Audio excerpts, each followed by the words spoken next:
only on DAZN, July 12th. Ring 3, Berlanga versus Shirez and Stevenson versus Cepeda. They're in their prime, they're hungry, and they're done being called the future. Berlanga versus Shirez, Stevenson versus Cepeda. Ring 3, live, only on DAZN. Buy now at DAZN.com/boxing. Music version to Part 2, Saturday, July 19th. Live, only on DAZN. Buy now at DAZN.com/boxing. I see it. I see it. I see it. I do see it. I do see it. I do see it. I see it. Yeah. Listen. Show me. Show me my bitch thing. Show me my bitch thing. Show me my bitch thing. Show me my bitch thing. Yeah, I'm right here. I'm right here. Shut up. Shut up. Shut up. Shut up. Shut up. Shut up. Where the fuck your security at, nigga? I don't need no right here. Yeah, We right what's up, motherfucking here, nigga? bitch What's ass up, nigga? motherfucker. You a bitch, nigga. You a bitch. Shit. Yeah, all right. Oh, random. Yeah, you seen what happened. You seen what happened. You ain't. Oh, man! Listen. Here's why I think Brian Norman Bates, Mr. 6 Weeks, beats Devin the American Dream Haney. But before I get into all that, I want to say this, all right? And I want you guys to take note because, listen, the war room, we get ripped off a lot. And I want you guys, whenever someone mentions this, know where it started. I'm going to start something new. You know how boxing has different eras and different ages. You have the silver age, the golden age. You know, the golden age of boxing was Ezra Charles, Joe Louis, Sugar Ray Robinson, Henry Armstrong, Rocky Marciano, Willie Pep, Sandy Sadler, all those boys. That's the golden age. The silver age goes up into like the mid 80s and stuff like that. You have the golden age and the silver age. I like to call today's era, today's age, the Stone Age. The reason why I want to call it the Stone Age is because I think this is the era. We get back to the sweet science. We get back to fighting.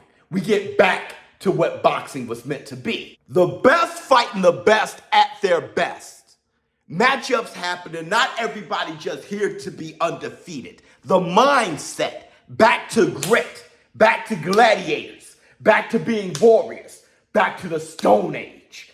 That's what this era is. All those guys coming up, Dula Mason, Kermel Moulton, Brian Norman, Bates, all those boys of this era, even up to the Mexican Monster, David Benavidez and Shakur Stevenson, Devin Haney, everybody taking everybody on. I like to call this era, this age, today's age, the Stone Age. And a great example of a Stone Age fight is this fight, Brian Norman Jr. versus Devin the American Dream Haney. I just want you guys to take a good look at this stare down. Check this stare down out. Neither one of those guys are afraid of the other. And I'm not going to let any of you go on with a narrative that Devin Haney is afraid of Brian Norman Jr. If you look at the beginning, you see how Devin Haney tucks that lip? You see him tuck that lip real quick and then try to smile? I know those emotions. He wants to whoop Brian Norman's ass. But then he grins, and that grin isn't a grin. Brian Norman Jr. does the same thing when he sees that Devin Haney is flared up a little bit. He grins a little bit too. And when you are a fighter, when you are a warrior, when you are a real one, that grin, you're trying to stop yourself from doing what you do, becoming what you are, being as angry and as nasty and as ugly as you always get. You don't really like that side of you. So you try to grin at first, but then it didn't matter. The volcano erupted. At the end of the day, though, Brian Norman was like, man, you know what? Get out my face, man. I'm not going to be in this engaged situation with you and try to push him off. And Devin Haney didn't like that. You want to get physical? Let's get physical. These guys are not afraid of each other. I do like what Brian Norman Jr. had to say, though, about your bodyguard. You get your bodyguard. Where your security at, fuck nigga? Where the fuck your security at, nigga? I don't need We no right security. here. Yeah, We right what's up, motherfucking here, nigga? bitch What's ass up, nigga? motherfucker. Because that get your bodyguard doesn't just mean the tussle that they had. It also means the status. When you are a hungry fighter and you're coming up, when you're Clubber Lang, you're not in silk pajamas. And that's what that bodyguard represents for Devin Haney. You're in silk pajamas. And that's what Brian Norman is trying to say. I'm right here. Security I'm right here. I'm Shut right up. here, your motherfucker. Shut up. Shut Where up. your security at, fuck Shut nigga? up. Shut Where the up. fuck your Yeah. security at, nigga? I don't Nah, need we no right here. security. Yeah, We what's right up? What's up, motherfucker here, nigga? bitch What's ass up, nigga? motherfucker. You see Devin Haney with his jewelry, you see with mouthful of gold and all those things, and everything's glistening and shining and shimmery with Devin Haney. While Brian Norman represents the grit, and Devin Haney doesn't like that. As if he no longer has grit. I've been doing this. And like I said to you guys in the podcast earlier, for y'all who didn't show up, Devin Haney, I told you after his fight with Ryan Garcia and after suing Ryan Garcia, and then you see the display, the Tom and Jerry fight that he had with Ramirez, fighters are going to try to lift his skirt after that to see if he got some big hairy balls there. And Devin Haney doesn't like that. Because Devin Haney has always put his balls on the table, fighting the very best. His resume is lit. And Brian Norman Jr. is another reflection of that. The fact that he'll take them all on. So Devin Haney doesn't like that, but he's in a position when he has to prove himself. This is the Rocky III moment. And Brian Norman Jr. is the Clubber Lang. Come on. You see how he looks. You see how he carries himself. You see the type of knockouts that he has, knockout of the year. He's saying knockout of the decade against Sasaki. His fight was saying Tillin bloodied up and all those things that Brian Norman Jr. is doing. Cuevas knocking him out with the jab. All the stuff that Brian Norman Jr. is doing. He represents the grit, the warriorship. And Devin Haney has to return to that and prove to everybody that he is more warrior than anybody else. This is a new spot for Devin Haney. Devin Haney is taking on somebody who is coming up. That's not where Devin Haney's been. He's been the fighter coming up to take on the Lomachenkos, to take on the Prograis and Linareses. Now he's taking on a person coming up to show that, to prove that he's a great fighter against him. That's new for Devin. But I do think Brian Norman Jr. wins. And let me give you my theory. I want you guys to try to understand this. Floyd Money Mayweather was quite different than Pretty Boy Floyd. Pretty Boy Floyd is Floyd Mayweather at his rawest sense. It's who he is. But shoulder injuries, fragile hands, he started getting damage and injuries to his hands.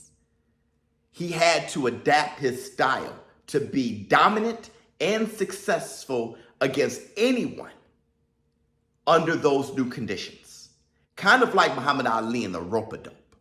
Floyd Mayweather started doing more pot shotting than what he was as Pretty Boy, putting together combinations. But a strange thing happened. The new fighters after him, influenced by him, start fighting like Money Mayweather. The injured Floyd, the Floyd who had to adjust. They weren't fighting like Pretty Boy. They saw how dominant that was, the pot shotting. But he was doing that because he's great at it, he created it, and he had to adjust, which works against a lot of fighters, but not another athletically gifted fighter. Let me tell you what I mean. When you have two athletically gifted fighters, the one who uses everything he is, his speed, his power, his foot speed, athleticism, his grit, his combinations, beat the athletically gifted fighter who puts himself in a box just to pot shot. And Floyd Mayweather put himself in the box, he had to. It is why I think Sugar Ray Leonard beats Floyd Money Mayweather. Because Sugar Ray Leonard used his athletic gifts and everything, and he didn't have to be in a box. Bam, on his toes, bam, bam, bam, bam. While Floyd Mayweather had to adjust and pot shot. So in theory, that's what we have here. We have two athletically gifted fighters, while one of them fights in a style where he doesn't use all his gifts. He fights in a style that puts him in a bit of a box, while the other one is not influenced by Floyd, is not influenced by that, and using all of his gifts unbridled. It's the reason why Sugar Abdullah Mason is fighting like that. why Keyshawn Davis is fighting like that, using everything they have, their reflexes, their everything they have. It's kind of like grabbing an athletically gifted fighter and tell him to do the rope-a-dope.